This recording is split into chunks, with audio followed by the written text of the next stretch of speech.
Hello everybody, I am Ilia Laporev and this is Louis Feuillard's Studies of the Young Cellists. In today's video we're going to cover study number 11, which is called Rhythmical Study, or in French Étude rythmique. In German it would be Rhythmische Etude. So this is an excellent exercise for the right hand, for the control of the fingers, for the articulation, everything. And besides, we're going to have two great variations on this exercise as well. So before we continue with this video, if you want to see everything what I'm doing, so as I'm going to cover the whole book, all these 60 exercises, if you don't want to miss anything out of it, make sure to subscribe to this channel and hit the notification bell so you don't miss anything of it. If you want to improve your cello technique or you don't really know how to study, you're lost in your studies, so I can give you a little boost with it. Shall we go?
So as you see, as I told you, this is a really great exercise for the rhythmic. So what is our first common mistake? That we're gonna play probably the 16 notes too quick or too fast. So that means we're gonna play probably sometimes dum ba-dum bum ba-dum ba-dum or ba-bum. So we either go too fast or we drag it. So it's very important that you count the 16 notes. So 1 2 3 4 1 2 3 4 1 2 3 pam pam 1 2 3 pam pam. So this is important. Let me show it on the cello. So 1 2 3. So this is very important that you're very precise, very clear into it, because finally at the end the exercise is study for the rhythmic. So this is very important. So 1 2 3 1 2 3 1 2 3. And what is very good also, so as I said, it's very good for the control of the fingers. So in the previous videos I explained to you about this trigger release. So you press with your index finger and then you release it.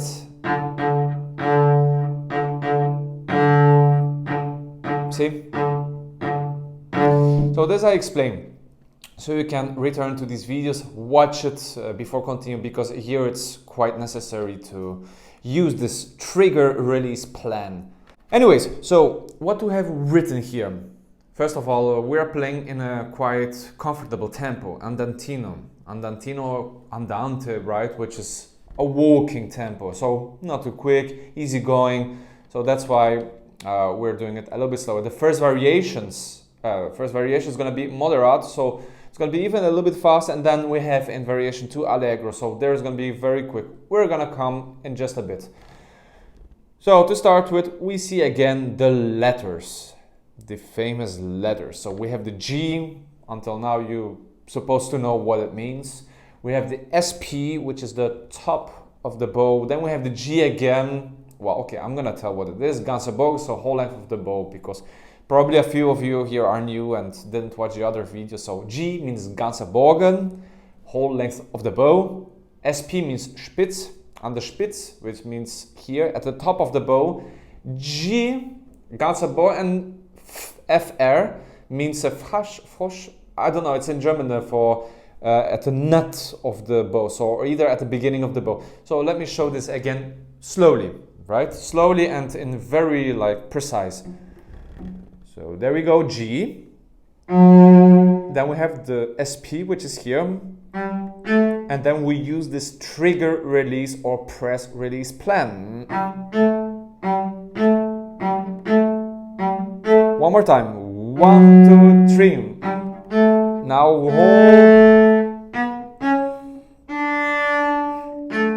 yeah. So now, for instance, I just played it and I screwed up one note. So what was the screw up? That it was this scratchy sound. This can happen often, especially open strings are very, very, very annoying, you know, to have a very clean sound. So it's because I didn't have enough control of the bow, so not enough control of my fingers, and also I was not using so much hair of the bow, so I was going more on the side of the wood, so I had really not much contact between the hair and the strings. Sometimes it can happen that you press too much also. So this is something you need to find. You need to discover yourself. Do I need to press more? Do I need to press less? Do I need to put more weight? Whatever. Do I need to use more hair? So this is something that you need to discover. You see, this is a cool thing about cello practicing because our bodies are totally different, you know. We are unique. Each one of us has its own, you know, length of arms, strength in the fingers. You know, we have different forms, you know, so this is really great. So like you need to find out like what suits me best. You know, it's not only like, ah yes, the correct way, it's like that. Yeah, okay, fine, I agree. The correct way is like that. But, you know, we need to invent things, you know, what feels for us comfortable. For instance, if I feel more comfortable for me that I need to hold the elbow a little bit higher, then whatever. If you watch, you know, for instance, like this great genius violinist, Leonidas Kavakos, he plays with the right hand like this, he plays it like this. Most of the people are not able to play like this, but he plays and he plays fantastic. He's one of the best violinists in history, you know, or Yo-Yo Ma also, he plays with very flat fingers. It works. So, but okay, I don't encourage you to do the same. No, of course, we try to stick to the correct plan, but of course, sometimes you can make exceptions. So this is something that I just wanted to release with you here. That I had something in mind, that it's not always, you know, the correct way. Of course, we want to respect most of it, but sometimes we need to do exceptions. All right, let's go back to the exercise. So one more time. 1, 2, 3. See, again, I press too much. Now I press less. So this is something what you can do also, is just to play the first, the longer notes, so the G ones. Wherever you have written the G, so you do. So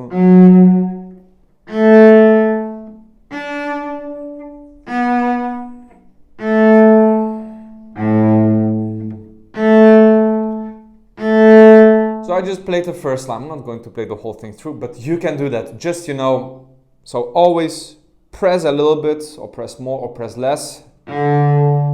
Press, and so always prepare in advance. And make sure that it sounds equal. Alright, when you did this, then you do separately these 16 notes.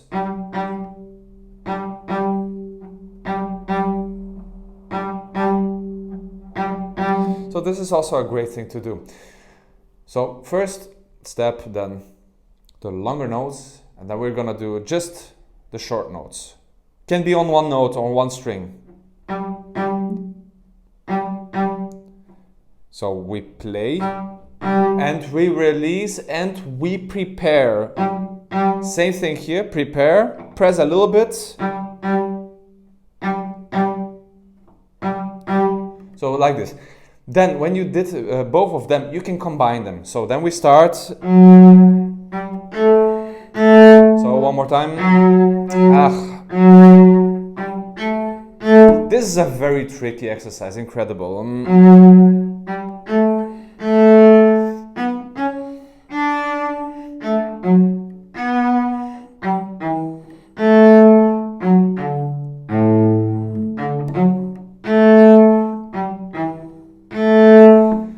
this is extremely tricky. Like, it seems a simple one, but let me know, like, if you also have this trouble with these scratchy notes, especially on these open strings. No, this is so irritating, you know, because they're supposed to be simple, but it's not as simple. Anyways, so okay, so this was the main exercise. So there's not much to say. This is really like an exercise for the bow and for the precision of the rhythmic. So again, count very precise. So 1, 2, 3, pum pum. 1, 2, 3, pum pum. Remember. So it's not like too dragging yam pa bum or yam pa bum pum pa bum. It should be very regular. So this is important. All right. So this was the original exercise, the number 11, but we have still the two variations. So we have the first variations, which is written moderato. So as I said before, the main exercise is a little bit slower, right? So walking tempo, I would suggest, you know, by metronome, quarter note 60. So the main exercise, so not too fast, actually pretty slow.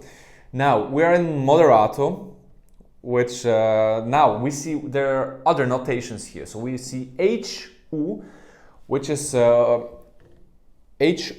means so the lower part of the bow.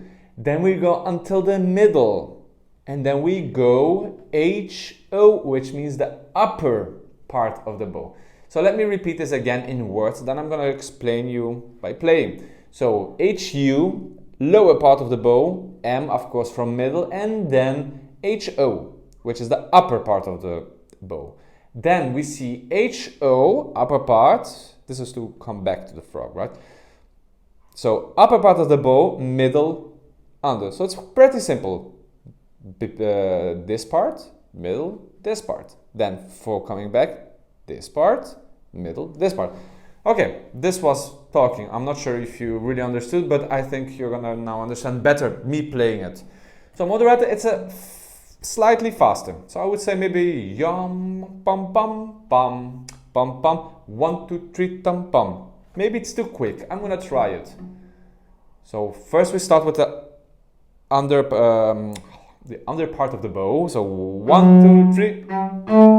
So you see the 16th note, I'm already here. So 1, 2, 3. C, and we arrived here. So this is really bow division thing. 1, 2, 3. 1, 2, 3.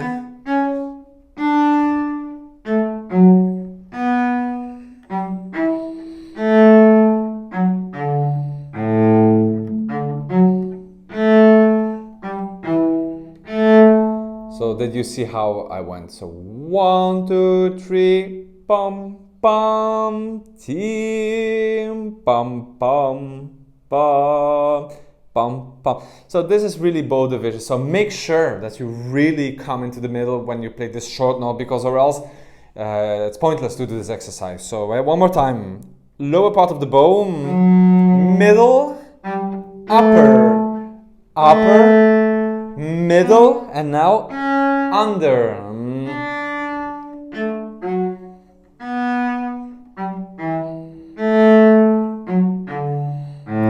So see, now I'm gonna play at least the first line with that way. You can play the whole exercise through, of course. So let's go.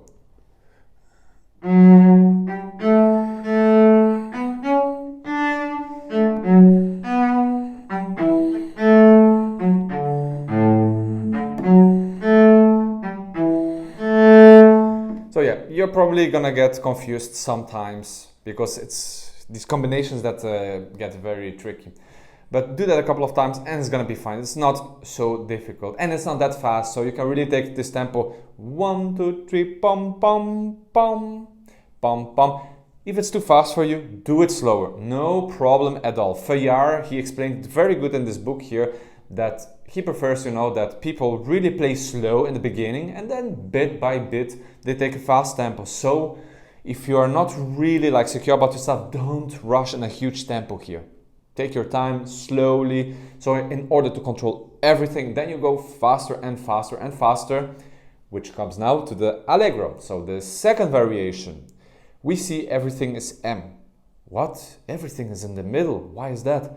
Well, it's easy because the faster we go, the more compact, so the more concentrated by bowing everything, more minimalistic we have to be. So if we use too much bow in a fast tempo, Allegro, let's say it's gonna be yum pa pam pam pa pam pam. So 1 2 3 4 1 2 3 4 1 2 3 4. So pam pa pam pam. This is fast, right?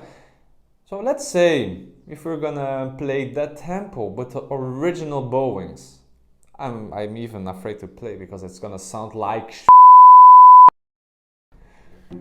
So there we go. So Allegro with the original bowing. So whole bow, Spitz, whole bow, Frosch. Let's see how it's gonna sound.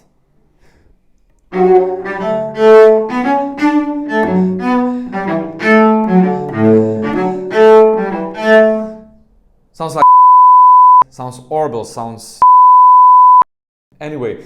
So that's why you need to play with a shorter bow in order to have everything under control. So now let's do it as it's written, M, in this tempo.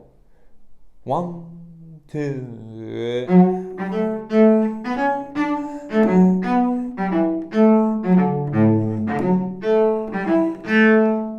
So still, yeah. So this is something you need to control very good, the open strings. But you see how it sounds different when you play really with a shorter bow and not too much movement. So really like very strict. So one more time.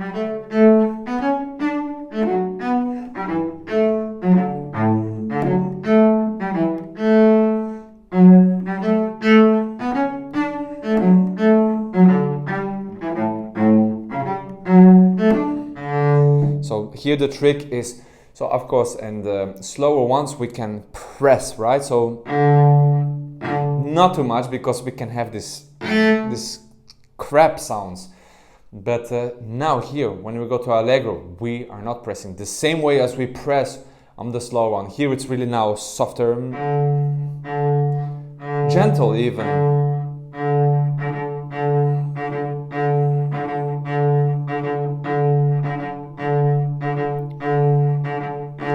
So gentle, it's like you would, you know, take a dog or a cat and you're just gonna give some caring, you know.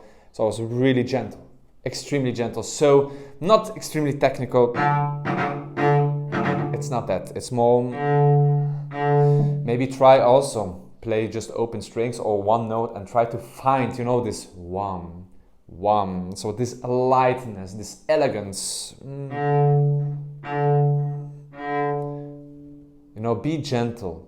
A smooth movement also, so like a movement not really technical, more freedom. I don't know the right words, but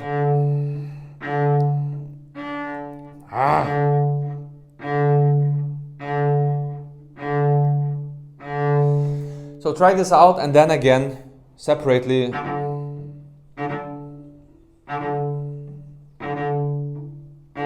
Of course, on the bow, it doesn't mean that elegant and softly and that and this and light, so you need to play like this. No, there must be, you know, like, let the weight of the bow do its job, so don't do anything artificially here. So, this is really tricky. So anyway, once you did that separately and once you're happy with the sound, with everything, not like mine, yours has to be better than mine. Mine was not good enough. So anyway, when you're happy with it, then you make a combination.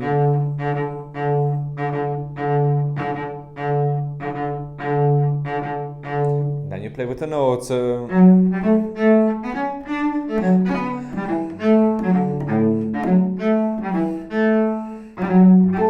And so on.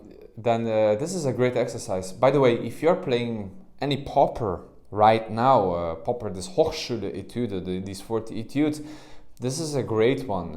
You can combine it with popper number 5, which is... Anyway, I didn't play it for a couple of years, but this is a good one.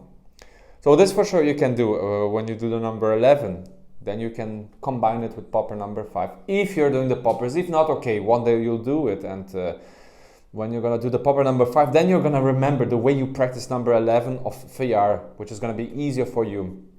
All right, but that's practically it for this exercise. So it's really mostly, you know, for the right hand. Left hand happens not much.